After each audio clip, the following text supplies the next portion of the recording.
What's up, everybody? This is Dr. Remy LeBeau, and today I am going to do a little bit of a review on a recent film that was released by the name of Godzilla.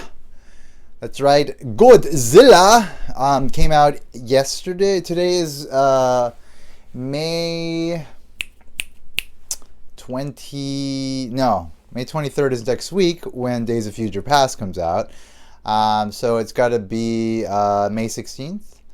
Yes, Friday, May 16th. I watched the film last night at the 10 o'clock showing. I was kind of excited about this film to some extent. I wasn't as excited as I am about Days of Future Past or Spider-Man or any of the Marvel or DC related films. But I am, a sci-fi addict, and thus anything related to like science fiction generally gets me very excited. And so Godzilla was something that was getting me excited, but, like many fans of Godzilla, the 90s remake of Godzilla sort of turned me off to the character. It wasn't my favorite film.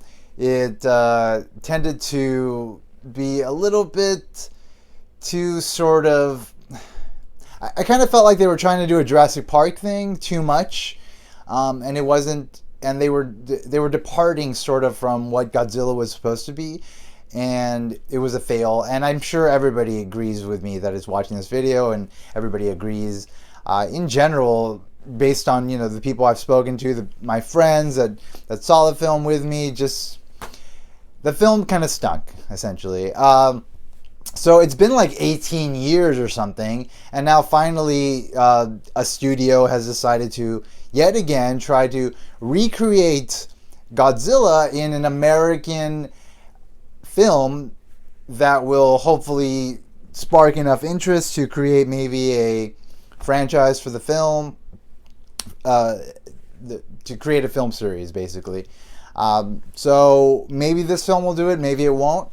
So I'll just give my overall impression of the film first, and then I'll let you know that I'm going to get into the spoilers area. And at that point, for those of you that have not watched the film, you should stop the video and wait till you watch the film to watch it. I don't want to ruin the film for you, so be warned. There will be spoilers, but I'll give you a little impression of my of what I thought the film.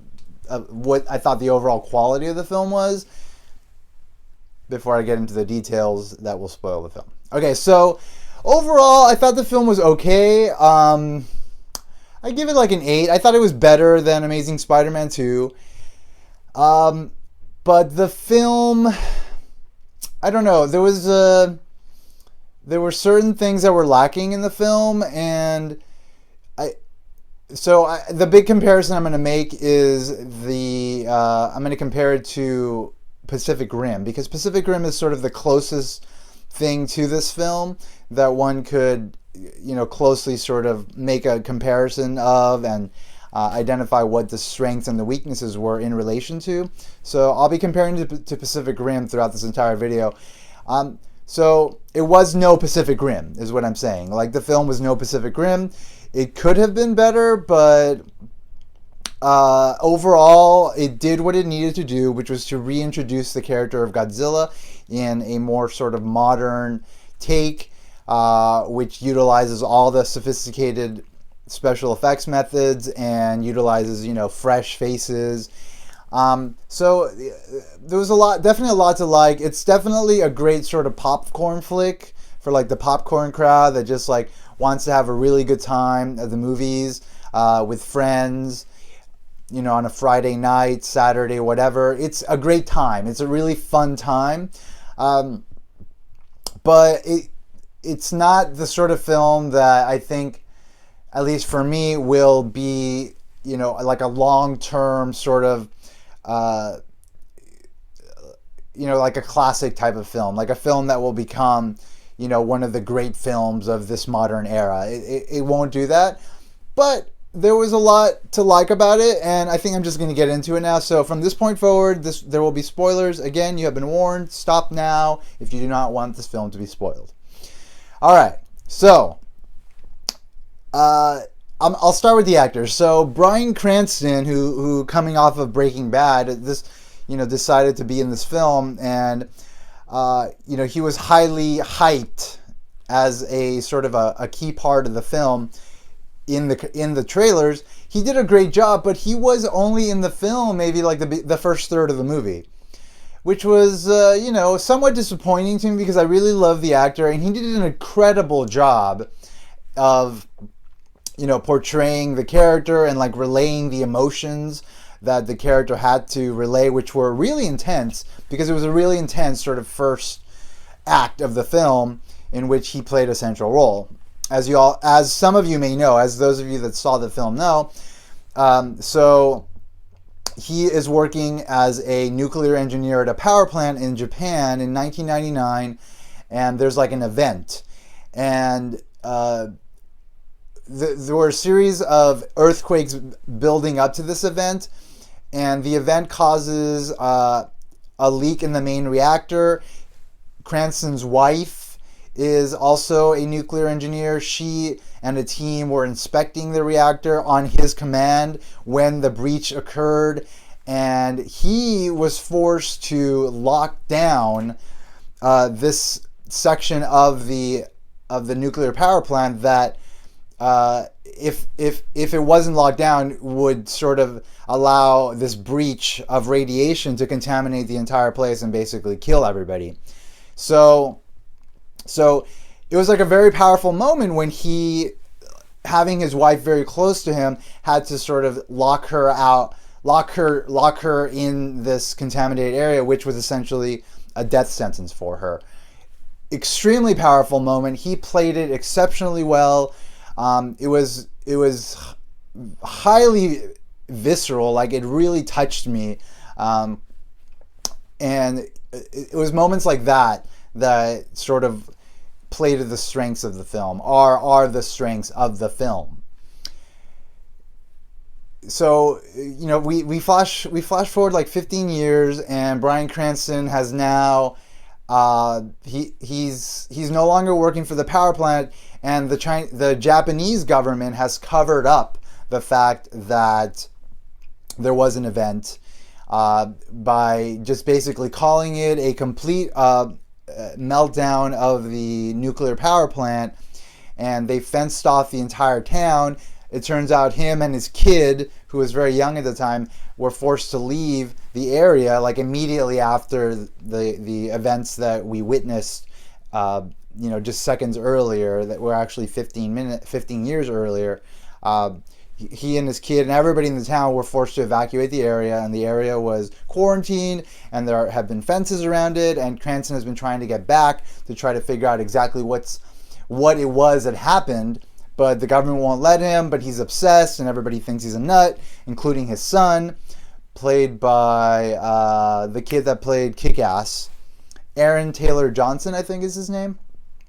So we find him like wanting to go back, and he figured out a way to go back. Like, he figured out that there's a way via boat to get around the fences and into this area in order to figure out what went wrong. Like, he wants to go back to his home and get some data that he had that would sort of allow him to sort of piece together what exactly might have happened that led to him making the decision to kill his wife. So very dramatic stuff, and just really engaging, and it really got me into the story, and in the background they're kind of establishing the seeds for like what will become like the main sort of driving action of the film, which is like the fact that there are these monsters that were unearthed. I guess they must be like prehistoric creatures that are ginormous. They call them motus, I think, and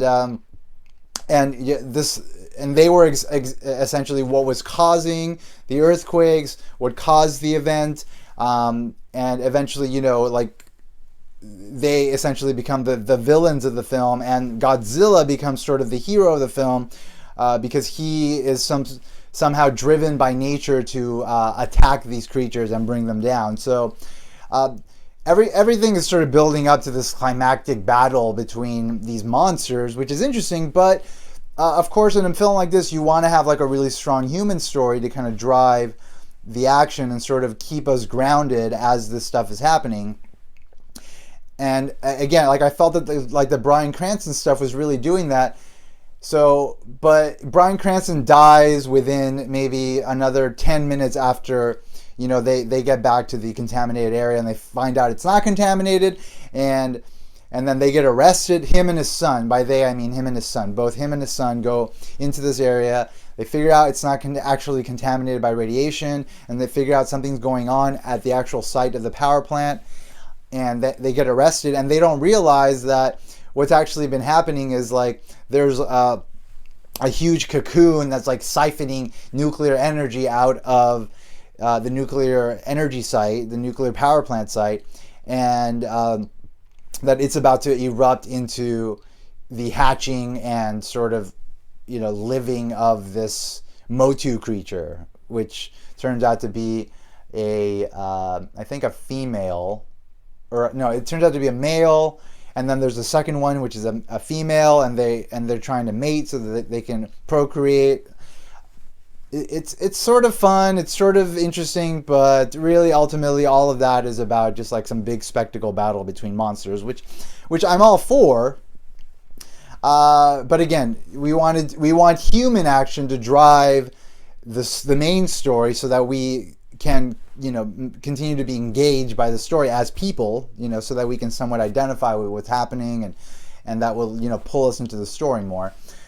So Bryan Cranston is imprisoned in this compound, and this creature, you know, cracks out of its cocoon, starts to wreak havoc, and that results in Bryan Cranston dying. Aaron Taylor Johnson, his son, who is actually in the military, then becomes sort of the main human figure that, you know, the film follows as all sorts of, you know, mayhem is wreaked throughout Japan, and then Hawaii, and then San Francisco, and then Nevada, and then back to San Francisco. So my main point about the humans is that it was kind of a fractured sort of way of following human characters, like by first focusing on Cranston and then having that be cut off so abruptly, and then having Aaron Taylor Johnson sort of be the focus, but not really, because ultimately at that point it became more about the monsters and what they were doing, and you know, how we were going to take them down, and just kind of witnessing the grand spectacle of the destruction that they were wreaking throughout, you know, the various parts of the of Japan and the U.S. So I felt that was like sort of a weakness of the film, that, you know, it seemed kind of unfocused as far as where it was taking us, but it wasn't a bad sort of unfocus. Like, there are bad unfocus. You know, there are films where just like there's just things happening and you just really don't care. You don't care at all. And in this film, like, I did care, and then, you know, I cared for one thing, Bryan Cranston, then I cared for something else, humanity. So I cared, but it was like a fractured caring, so that was the problem. Like, it was inconsistent in what I was supposed to care for. But again, there were some strengths to, you know, the fact that of the film, and the fact that they did allow me to care. They made me care, and I allowed them to make me care. So that's important, you know. It really engaged me emotionally for different reasons at different times. So thus, it was effective in that regard, and that's why I'm still kind of standing by like the film is an 8, because they did do a good job overall, and it wasn't a complete mess.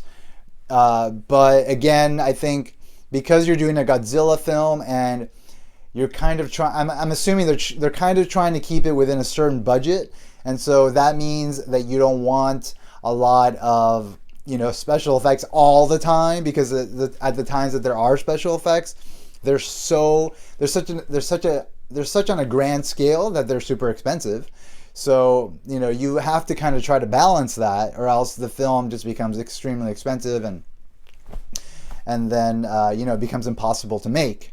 So I get why they were trying hard to sort of keep a human element in the story while also having like the spectacle occur. Uh, but I feel that the way they balanced it was, a little off balance, but it's fine. Not terrible. Okay, so that I needed to mention like that sort of the human part of it, and I did mention it, and I'm done with that. Let's talk about the spectacle.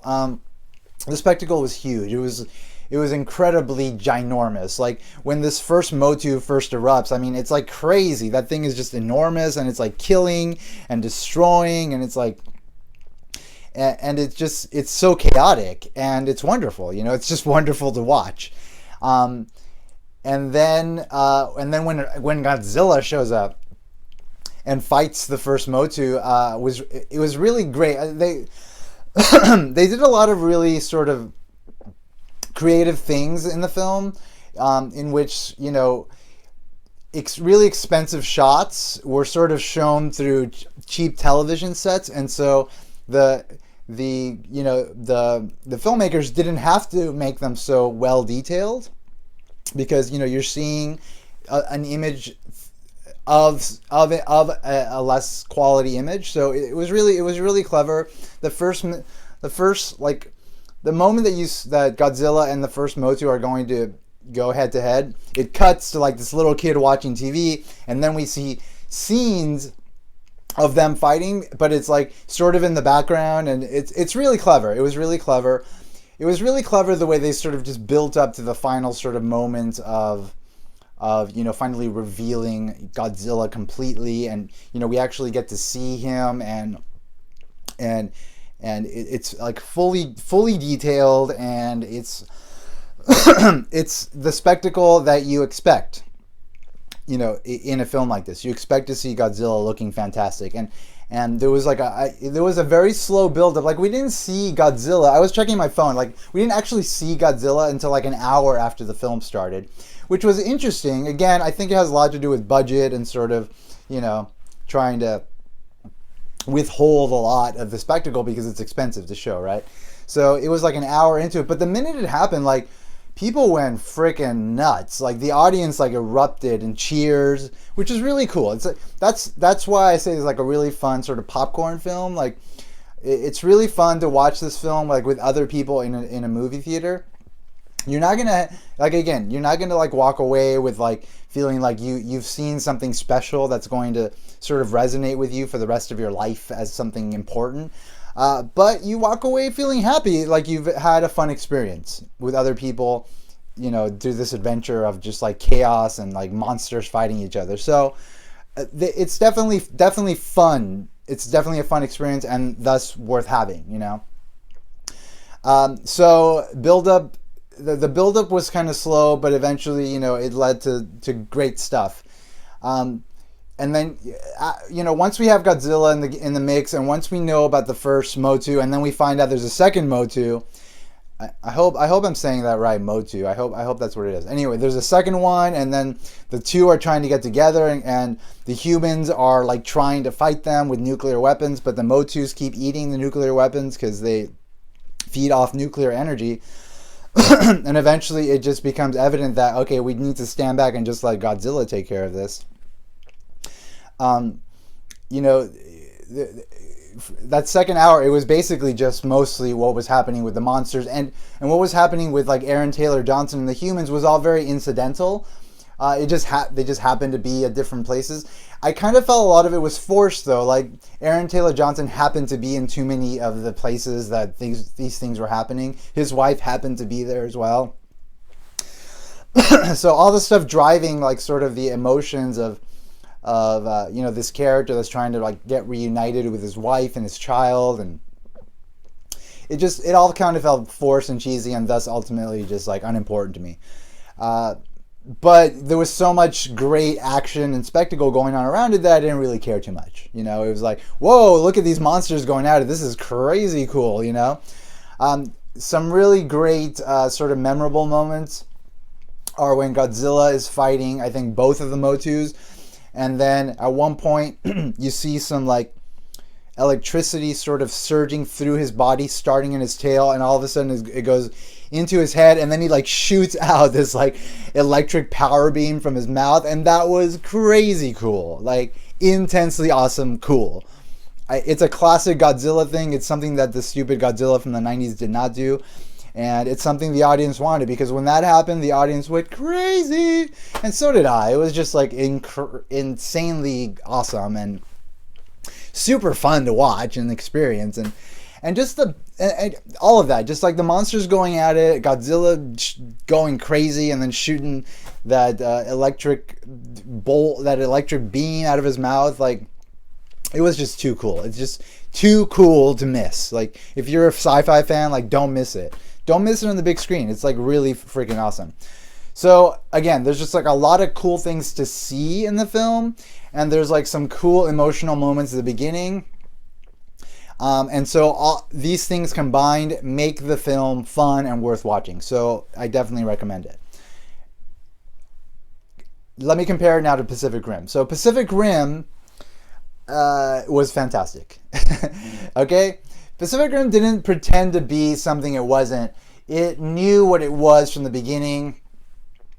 You know, there wasn't like I'm saying, like these opening scenes with Bryan Cranston, like it was like, that was like serious drama, like the kind of drama you would see in just like a really legit drama, you know, like, and the acting was just top notch. So it kind of felt unfocused in that sense. Pacific Rim never felt that way. Like, it was sort of like the spectacle started from the beginning.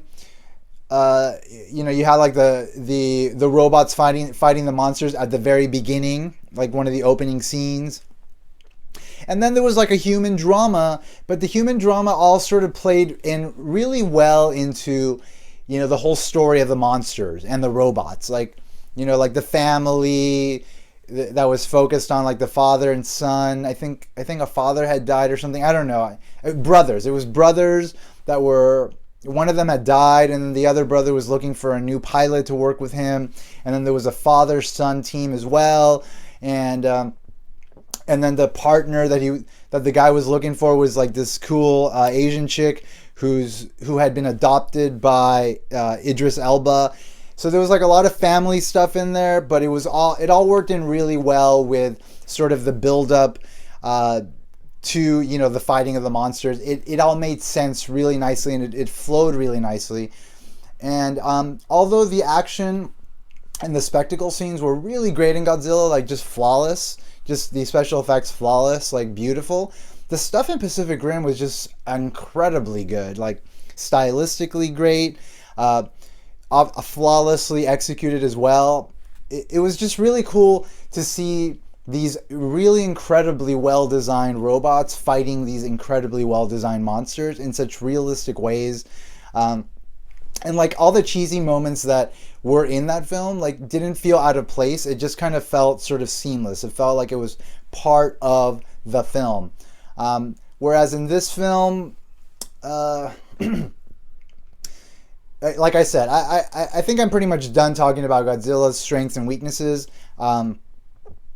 But I did want to emphasize that it is no Pacific Rim. The film is no Pacific Rim. Pacific Rim was in a category in itself of being just like this great new sort of monster movie. Like, and when I say monster, I'm talking about like classic 1950s, 1960s monsters, you know, where you had all these films that were sort of playing off of like the sort of the nuclear fears of like what nuclear energy could do and what radiation could do, and like how that led to like gigantic monsters being created, etc. So Pacific Rim was sort of like the new version of that. Godzilla was sort of a throwback to those old ones, and although it was good, again, it was no Pacific Rim. I think I'm pretty much done talking about Godzilla. There's definitely not enough to talk about, you know, relating to things outside of Godzilla, like you can do with Amazing Spider-Man, like you could do with X-Men, like you could do with Avengers. So I'm done with my review. I hope you enjoyed it. I know I enjoyed making it, so thank you for checking it out. Thank you for checking out my YouTube channel. It is Dr. Remy LeBeau's Xler. If you liked the video, don't forget to click I like on it. And also, if you haven't subscribed to my channel, I've got plenty more stuff coming, reviews, more statue stuff, more X-Men stuff, more comic book related stuff. It's all coming your way, and I'm really happy to be able to offer this content to you guys. So again, thank you for checking stuff out, and I'll see you all very soon. Bye bye.